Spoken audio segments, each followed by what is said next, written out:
കൃത്യം 5 വർഷം മുൻപുണ്ടായ പുത്തുമല ദുരന്തത്തിന്റെ ആവർത്തനമാണ് വയനാട് മുണ്ടക്കൈയിലും ചൂരൽമലയിലും സംഭവിച്ചത്. അന്ന് ജീവൻ നഷ്ടമായ 5 പേരെ ഇനിയും കണ്ടെത്താൻ കഴിഞ്ഞിട്ടില്ല.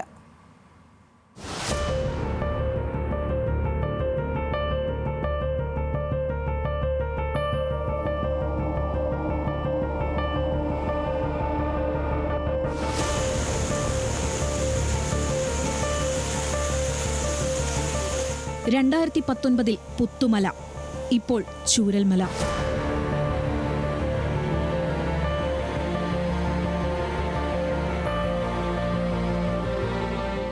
രണ്ടു ദുരന്തങ്ങൾ തമ്മിലുള്ള അകലം കൃത്യം 5 വർഷമാണ്.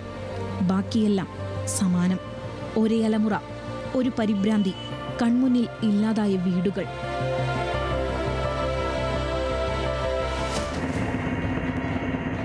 അന്ന് പുത്തുമലയിൽ തകർന്നത് 52 വീടുകൾ, ഹോട്ടൽ, കടമുറി.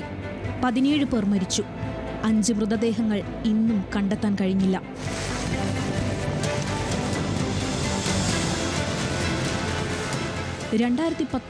ഓഗസ്റ്റ് 8 അപകടം.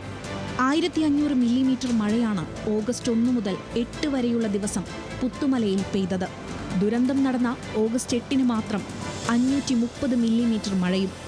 പുത്തുമല ദുരന്തം വൈകിട്ട് 4:30 ഒരു ഗ്രാമം ഒന്നാകെ കുത്തിയൊലിച്ചു പോവുകയായിരുന്നു അന്ന്.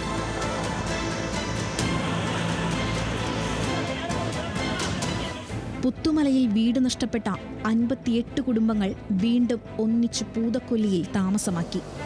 ഒന്നിച്ചു താമസിക്കണമെന്ന കുടുംബങ്ങളുടെ ആവശ്യം സർക്കാർ അംഗീകരിക്കുകയായിരുന്നു. എല്ലാവർക്കും 7 സെന്റ് സ്ഥലവും 10 ലക്ഷം രൂപയും സർക്കാരിൽ നിന്ന് ലഭിച്ചു. പുത്തുമലയിൽ നിന്ന് 2.5 കിലോമീറ്റർ മാത്രം അകലെയാണ് ചൂരൽമലയും മുണ്ടക്കയും. News desk, news Malayalam.